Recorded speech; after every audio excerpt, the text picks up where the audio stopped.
ಪೈಲೋನೈಡಲ್ sinus. ಇದಕ್ಕೆ medical management ಇಲ್ಲ, ಇದಕ್ಕೆ ಆಪರೇಷನ್ನೇ ಮಾಡೋದು. ಅವ್ರದ್ದೇ ಮಾಮೂಲಿ ಸಿಂಪಲ್ ಕುರ ಅಂದ್ಕೊಂಡೇ ಕೂತ್ಬಿಟ್ಟಿರ್ತಾರೆ. ಅದು ನೋಡೋದು ಪೈಲೋನೈಡಲ್ ಸೈನಸ್ ಆಗಿರುತ್ತೆ. ಇದಾದವ್ರಿಗೆ ಮಲಗಕ್ಕೂ ಕಷ್ಟ. ಮಲಗೋದಲ್ಲ, ಚಳಿ ಜ್ವರ ಬಂದ್ಬಿಡುತ್ತೆ. ತುಂಬ ಬೇರಿದ್ರೆ ಓಪನ್ ಮಾಡೋ ಉಂಡು ಜಾಸ್ತಿ ಆಗುತ್ತೆ. ಏರ್ ಜಾಸ್ತಿ ಇರೋದ್ರಲ್ಲಿ ತುಂಬ ಆಗೋದಿಲ್ಲ.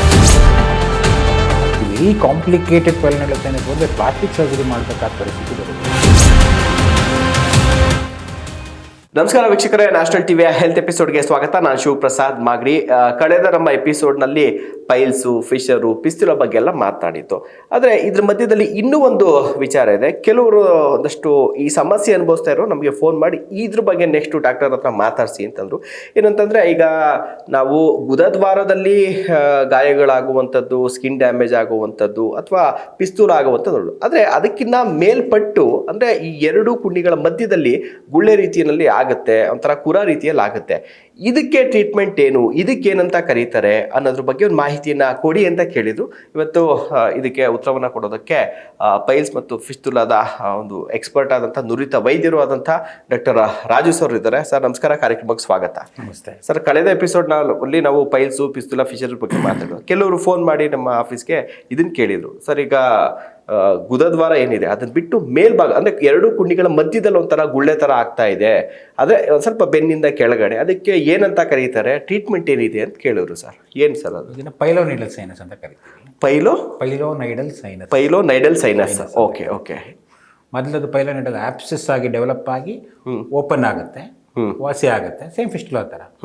ಮತ್ತೆ ಒಂದು 3 ತಿಂಗಳು ಬಿಟ್ಕೊಂಡು ಮತ್ತೆ ಗುಳ್ಳೆ ಆಗುತ್ತೆ, ಆಪ್ಸಿಸ್ ಆಗುತ್ತೆ, ಓಪನ್ ಆಗುತ್ತೆ, ಅಂದ್ರೆ ಸೈನಸ್ ಡೆವಲಪ್ ಆಗಿಬಿಟ್ಟಿರುತ್ತೆ. ಸೈನಸ್ ಪೈಲೋನೈಡಲ್ ಸೈನಸ್ ಅಂತ ಕರಿತೀವಿ. ಇದು ಆಕ್ಚುಲಿ ಪೈಲೋನೈಡಲ್ ಸೈನಸ್ ಆಕ್ಚುಲಿ ಬೇಸಿಕಲಿ ಹುಟ್ಟತಾನೆ ಕೆಲವು ಗ್ಲ್ಯಾಂಡ್ಸ್, ಪಿಟ್ಸ್ ಅಂತ ಕರಿತೀವಿ, ಅವು ಇರ್ತಾವೆ ಕೆಲವರಲ್ಲಿ.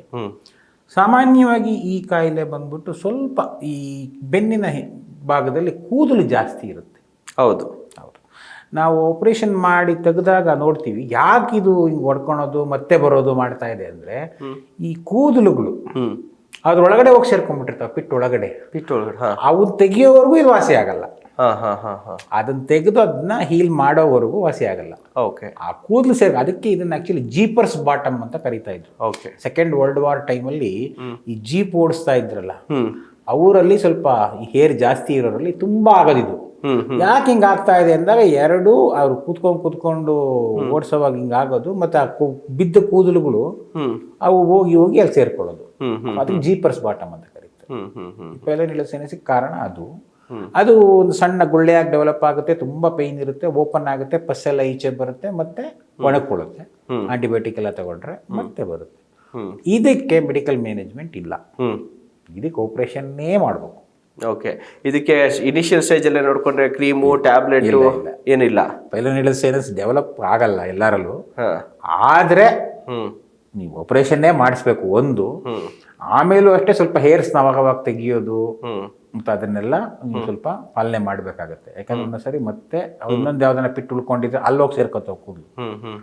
ಮೇಯ್ನ್ ಆಗಿದ್ದು ಕೂದಲು ಒಳಗೆ ಸೇರ್ಕೊಂಡಿರೋದ್ರಿಂದ ಅದು ಒಳಗಡೆ ಅದು ಇನ್ಫೆಕ್ಷನ್ ಆಗಿ ಅದು ಕೂದಲು ಫಾರಿನ್ ಬಾಡಿ ತರ ಬಿಹೇವ್ ಮಾಡ್ತಾ ಇರುತ್ತೆ. ಅದನ್ನ ಹೊರಗೆ ಹಾಕಕ್ಕೆ ಅಂತ ಬಾಡಿ ಟ್ರೈ ಮಾಡ್ತಾ ಇರುತ್ತೆ, ಬಟ್ ಅದು ಈಚೆ ಬರಲ್ಲ. ಮತ್ತೆ ಅಲ್ಲೇ ಇನ್ಫೆಕ್ಷನ್ ಆಗುತ್ತೆ ಮತ್ತು ಕೀವ್ ಆಗುತ್ತೆ, ಒಡ್ಕೊಳ್ಳುತ್ತೆ.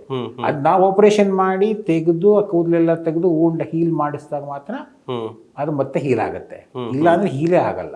ಇದು ಅಷ್ಟೇ ನ್ಯಾಗಿಂಗ್ ಡಿಸೀಸ್, ಫಿಸ್ಟುಲಾ ತರ. ಎಷ್ಟೊಂದ್ ಜನ ಕೆಲವರು 5, 6, 8 ವರ್ಷಗಳು ಇಟ್ಕೊಂಡು ಒದ್ದಾಡಿ ಕೊನೆಗೆ ಬಂದು ತೋರಿಸ್ತಾರೆ. ಅವ್ರದ್ದೇ ಮಾಮೂಲಿ ಸಿಂಪಲ್ ಕುರ ಅಂದ್ಕೊಂಡೇ ಕೂತ್ಬಿಟ್ಟಿರ್ತಾರೆ. ಅದು ನೋಡೋದು ಪೈಲೋನೈಡಲ್ ಸೈನಸ್ ಆಗಿರುತ್ತೆ. ಇದಾದವ್ರಿಗೆ ಮಲಗಕ್ಕೂ ಕಷ್ಟ.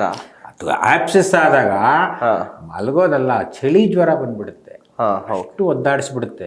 ಎಷ್ಟೊಂದ್ ಜನ ಅಷ್ಟೆಲ್ಲ ಆಗ್ತಾ ಇದ್ರು ಹಿಂಗಾರ ಮಾಡ್ಬಿಟ್ಟು ಏನಾದ್ರು ನೀವು ಆಗ ಲಾಸ್ಟ್ ಎಪಿಸೋಡಲ್ಲಿ ಹೇಳ್ದಂಗೆ ಒಂದಿಷ್ಟು ಮುದ್ದೆ ಕಟ್ಟೋದು, ಸೊಪ್ಪು ಕಟ್ಟೋದು, ಏನೋ ಮಾವು ಕಟ್ಟಲ್ಲ, ಅದು ಒಡಿಸ್ಬಿಟ್ಟು ಯಾವ್ದೋ ಒಂದ್ಸರಿ ಯಾವಾಗ ಬರ್ಸ್ಕೊಂಡಿರ್ತಾರೆ, ಆಂಟಿಬಯೋಟಿಕ್ ಪೈ ಕಿಲ್ಲರ್ ತಿಂದ್ಬಿಟ್ಟು ಅಥವಾ ಮೆಡಿಕಲ್ ಶಾಪಲ್ಲಿ ಇಸ್ಕೊಂಡು ತಿಂದ್ಬಿಟ್ಟು ಸುಮ್ಮನಿದ್ ಬಿಡ್ತಾರೆ.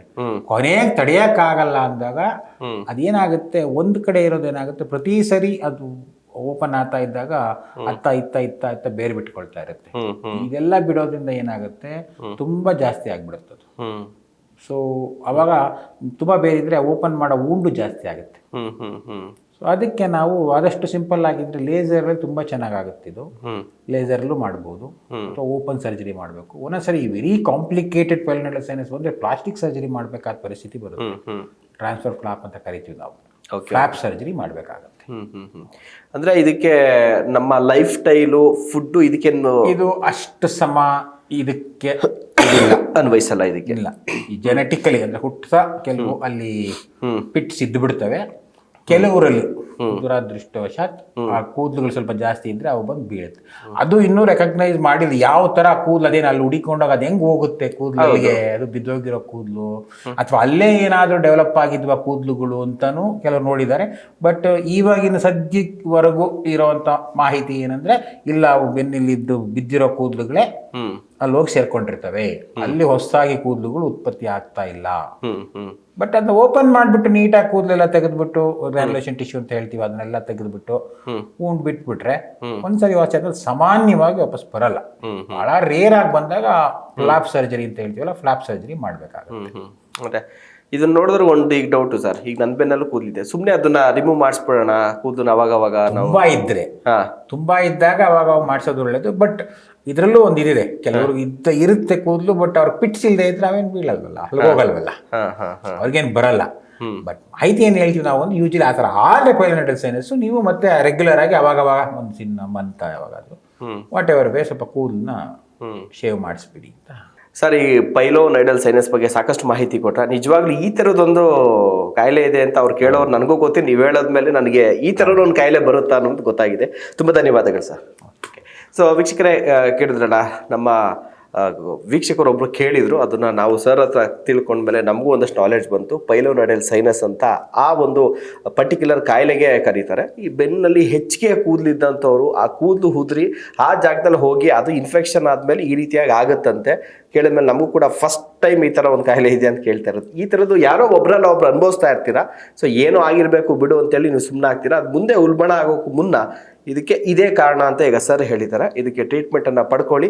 ಸರ್ ಕಡೆಯಿಂದ ಟ್ರೀಟ್ಮೆಂಟ್ ಪಡೆಯಬೇಕು ಅಂತಂದರೆ ನಂಬರ್ ಬರ್ತಾ ಇದೆ ನೋಡಿ ಸ್ಕ್ರೀನ್ ಮೇಲೆ, ಆ ನಂಬರ್ಗೆ ಕಾಲ್ ಮಾಡಿ.